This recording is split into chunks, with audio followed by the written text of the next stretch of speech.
La Bible en un an, la 81e journée, le livre des Nombres, chapitre 33, verset 50, au chapitre 36, verset 13. Le livre des Psaumes, chapitre 65, versets 1 à 14. Le livre des Proverbes, chapitre 11, versets 5 et 6. L'Épître aux Hébreux, chapitre 1, versets 1 à 14.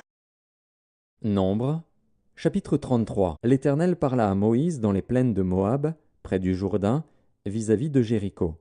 Il dit : Parle aux enfants d'Israël, et dis-leur : Lorsque vous aurez passé le Jourdain et que vous serez entrés dans le pays de Canaan, vous chasserez devant vous tous les habitants du pays, vous détruirez toutes leurs idoles de pierre, vous détruirez toutes leurs images de fonte, et vous détruirez tous leurs hauts lieux. Vous prendrez possession du pays, et vous vous y établirez, car je vous ai donné le pays pour qu'il soit votre propriété. Vous partagerez le pays par le sort, selon vos familles. À ceux qui sont en plus grand nombre, vous donnerez une portion plus grande, et à ceux qui sont en plus petit nombre, vous donnerez une portion plus petite. Chacun possédera ce qui lui sera échu par le sort. Vous le recevrez en propriété, selon les tribus de vos pères. Mais si vous ne chassez pas devant vous les habitants du pays, ceux d'entre eux que vous laisserez seront comme des épines dans vos yeux et des aiguillons dans vos côtés, ils seront vos ennemis dans le pays où vous allez vous établir. Et il arrivera que je vous traiterai comme j'avais résolu de les traiter. Nombres, chapitre 34. L'Éternel parla à Moïse et dit : Donne cet ordre aux enfants d'Israël, et dis-leur : Quand vous serez entrés dans le pays de Canaan, ce pays deviendra votre héritage, le pays de Canaan, dont voici les limites. Le côté du midi commencera au désert de Tsin, près d'Édom. Ainsi, votre limite méridionale partira de l'extrémité de la mer Salée vers l'Orient. Elle tournera au sud de la montée d'Akrabim, passera par Tsin et s'étendra jusqu'au midi de Kadès-Barnéa. Elle continuera par Hatsar Hadar et passera vers Hatzmon. Depuis Hatzmon, elle tournera jusqu'au torrent d'Égypte, pour aboutir à la mer. Votre limite occidentale sera la Grande Mer, ce sera votre limite à l'Occident. Voici quelle sera votre limite septentrionale. À partir de la Grande Mer, vous la tracerez jusqu'à la montagne de Hor. Depuis la montagne de Hor, vous la ferez passer par Hamath et arriver à Tsedad. Elle continuera par Ziphron pour aboutir à Hatsarenan, ce sera votre limite au septentrion. Vous tracerez votre limite orientale de Hatsar-Enan à Shepham. Elle descendra de Shepham vers Ribla, à l'orient d'Aïn. Elle descendra et s'étendra le long de la mer de Kinéret, à l'orient. Elle descendra encore vers le Jourdain pour aboutir à la mer Salée. Tel sera votre pays avec ses limites tout autour. Moïse transmit cet ordre aux enfants d'Israël et dit : C'est là le pays que vous partagerez par le sort et que l'Éternel a résolu de donner aux 9 tribus et à la demi-tribu. Car la tribu des fils de Ruben et la tribu des fils de Gad ont pris leur héritage selon les maisons de leurs pères. La demi-tribu de Manassé a aussi pris son héritage. Ces 2 tribus et la demi-tribu ont pris leur héritage en deçà du Jourdain, vis-à-vis de Jéricho, du côté de l'Orient. L'Éternel parla à Moïse et dit : Voici les noms des hommes qui partageront entre vous le pays, le sacrificateur Éléazar et Josué, fils de Nun. Vous prendrez encore un prince de chaque tribu pour faire le partage du pays. Voici les noms de ces hommes. Pour la tribu de Juda, Caleb, fils de Jéphuné. Pour la tribu des fils de Siméon, Samuel, fils d'Ammiud. Pour la tribu de Benjamin, Élidad, fils de Kislon. Pour la tribu des fils de Dan, le prince Buki, fils de Jogli. Pour les fils de Joseph, pour la tribu des fils de Manassé, le prince Haniel, fils d'Éphod. Et pour la tribu des fils d'Éphraïm, le prince Kémuel, fils de Shiftan. Pour la tribu des fils de Zabulon, le prince Élitsaphan, fils de Parnak.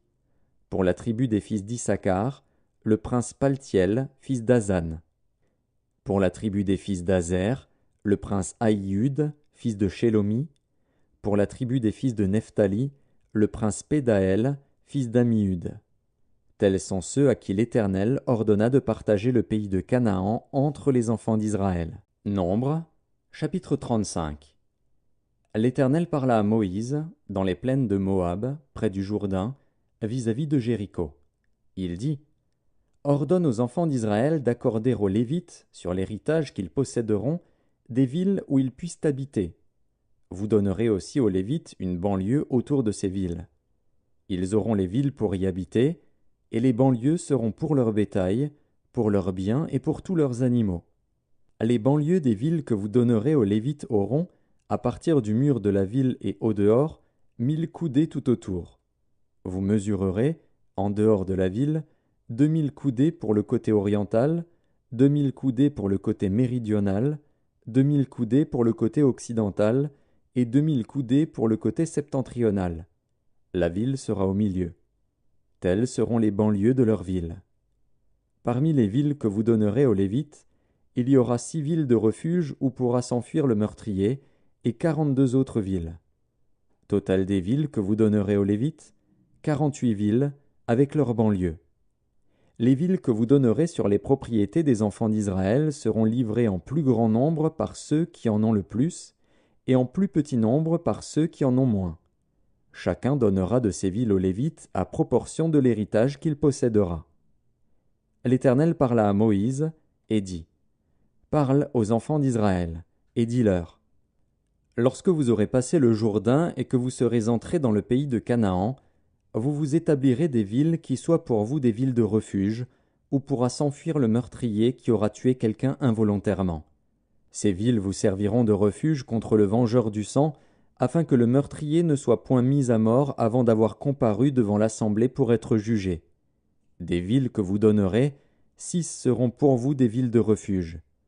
Vous donnerez 3 villes au-delà du Jourdain, et vous donnerez 3 villes dans le pays de Canaan.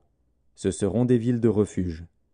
Ces 6 villes serviront de refuge aux enfants d'Israël, à l'étranger et à celui qui demeure au milieu de vous.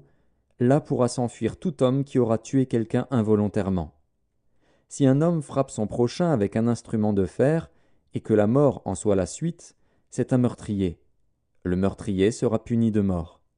S'il le frappe, tenant à la main une pierre qui puisse causer la mort, et que la mort en soit la suite, c'est un meurtrier. Le meurtrier sera puni de mort. S'il le frappe, tenant à la main un instrument de bois qui puisse causer la mort, et que la mort en soit la suite, c'est un meurtrier. Le meurtrier sera puni de mort. Le vengeur du sang fera mourir le meurtrier. Quand il le rencontrera, il le tuera.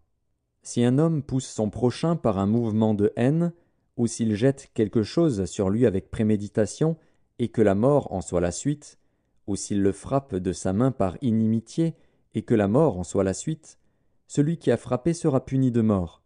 C'est un meurtrier. Le vengeur du sang tuera le meurtrier quand il le rencontrera.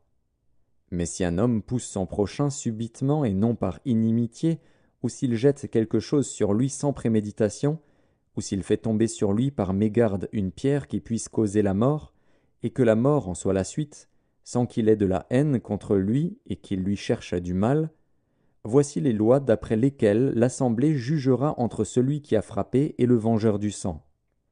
L'Assemblée délivrera le meurtrier de la main du vengeur du sang, et le fera retourner dans la ville de refuge où il s'était enfui. Il y demeurera jusqu'à la mort du souverain sacrificateur qu'on a oint de l'huile sainte. Si le meurtrier sort du territoire de la ville de refuge où il s'est enfui, et si le vengeur du sang le rencontre hors du territoire de la ville de refuge et qu'il tue le meurtrier, il ne sera point coupable de meurtre. Car le meurtrier doit demeurer dans sa ville de refuge jusqu'à la mort du souverain sacrificateur.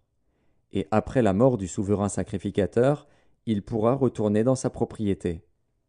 Voici des ordonnances de droit pour vous et pour vos descendants, dans tous les lieux où vous habiterez. Si un homme tue quelqu'un, on ôtera la vie au meurtrier sur la déposition de témoins. Un seul témoin ne suffira pas pour faire condamner une personne à mort. Vous n'accepterez point de rançon pour la vie d'un meurtrier qui mérite la mort, car il sera puni de mort. Vous n'accepterez point de rançon qui lui permette de s'enfuir dans sa ville de refuge, et de retourner habiter dans le pays après la mort du sacrificateur. Vous ne souillerez point le pays où vous serez, car le sang souille le pays. Et il ne sera fait pour le pays aucune expiation du sang qui y sera répandu que par le sang de celui qui l'aura répandu. Vous ne souillerez point le pays où vous allez demeurer, et au milieu duquel j'habiterai, car je suis l'Éternel, qui habite au milieu des enfants d'Israël. Nombre, chapitre 36. Les chefs de la famille de Galaad, fils de Makir, fils de Manassé, d'entre les familles des fils de Joseph, s'approchèrent et parlèrent devant Moïse et devant les princes, chefs de famille des enfants d'Israël. Ils dirent: L'Éternel a ordonné à mon Seigneur de donner le pays en héritage par le sort aux enfants d'Israël. Mon Seigneur a aussi reçu de l'Éternel l'ordre de donner l'héritage de Tselofshad, notre frère, à ses filles. Si elles se marient à l'un des fils d'une autre tribu des enfants d'Israël, leur héritage sera retranché de l'héritage de nos pères et ajouté à celui de la tribu à laquelle elles appartiendront. Ainsi sera diminué l'héritage qui nous est échu par le sort. Et quand viendra le jubilé pour les enfants d'Israël, leur héritage sera ajouté à celui de la tribu à laquelle elles appartiendront, et il sera retranché de celui de la tribu de nos pères. Moïse transmit aux enfants d'Israël les ordres de l'Éternel. Il dit: La tribu des fils de Joseph a raison. Voici ce que l'Éternel ordonne au sujet des filles de Tselofshad. Elles se marieront à qui elles voudront, pourvu qu'elles se marient dans une famille de la tribu de leur père. Aucun héritage parmi les enfants d'Israël ne passera d'une tribu à une autre tribu, mais les enfants d'Israël s'attacheront chacun à l'héritage de la tribu de ses pères. Et toute fille, possédant un héritage dans les tribus des enfants d'Israël, se mariera à quelqu'un d'une famille de la tribu de son père, afin que les enfants d'Israël possèdent chacun l'héritage de leur père. Aucun héritage ne passera d'une tribu à une autre tribu, mais les tribus des enfants d'Israël s'attacheront chacune à son héritage. Les filles de Tselofshad se conformèrent à l'ordre que l'Éternel avait donné à Moïse. Makla, Tirtsa, Hogla, Milka et Noa, filles de Tselofshad, se marièrent aux fils de leurs oncles. Elles se marièrent dans les familles des fils de Manassé, fils de Joseph, et leur héritage resta dans la tribu de la famille de leur père.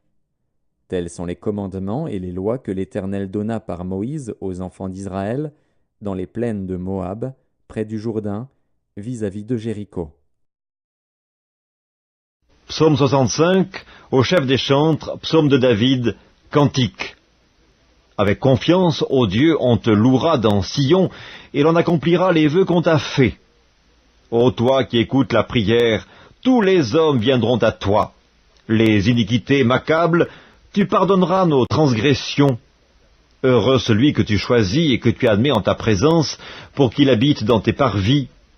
Nous nous rassasierons du bonheur de ta maison, de la sainteté de ton temple. Dans ta bonté, tu nous exauces par des prodiges, Dieu de notre salut, espoir de toutes les extrémités lointaines de la terre et de la mer. Il a fermi les montagnes par sa force, il est saint de puissance, il apaise le mugissement des mers, le mugissement de leurs flots et le tumulte des peuples. Ceux qui habitent aux extrémités du monde s'effraient de tes prodiges, tu remplis d'allégresse l'Orient et l'Occident.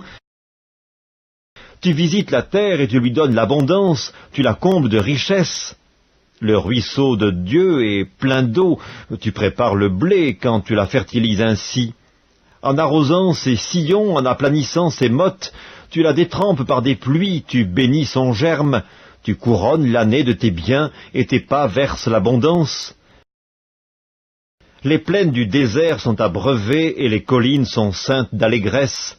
Les pâturages se couvrent de brebis, et les vallées se revêtent de froment, les cris de joie et les chants retentissent. Proverbe chapitre 11. La justice de l'homme intègre aplanit sa voie, mais le méchant tombe par sa méchanceté. La justice des hommes droits les délivre, mais les méchants sont pris par leur malice. Épître aux Hébreux, chapitre 1er. Après avoir autrefois, à plusieurs reprises et de plusieurs manières, parlé à nos pères par les prophètes, Dieu, dans ces derniers temps, nous a parlé par le Fils qu'il a établi héritier de toutes choses, par lequel il a aussi créé le monde, et qui, étant le reflet de sa gloire et l'empreinte de sa personne, et soutenant toutes choses par sa parole puissante, a fait la purification des péchés et s'est assise à la droite de la majesté divine dans les lieux très hauts. Devenu d'autant supérieur aux anges qu'il a hérité d'un nom plus excellent que le leur. Car auquel des anges Dieu a-t-il jamais dit : Tu es mon fils, je t'ai engendré aujourd'hui et encore, je serai pour lui un père, et il sera pour moi un fils. Et lorsqu'il introduit de nouveau dans le monde le premier-né, il dit que tous les anges de Dieu l'adorent. De plus, il dit des anges, celui qui fait de ses anges des vents et de ses serviteurs une flamme de feu. Mais il a dit au Fils, ton trône, ô Dieu, est éternel. Le sceptre de ton règne est un sceptre d'équité.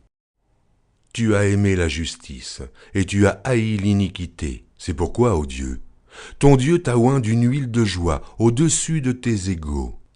Et encore, toi, Seigneur, tu as au commencement fondé la terre, et les cieux sont l'ouvrage de tes mains. Ils périront, mais tu subsistes.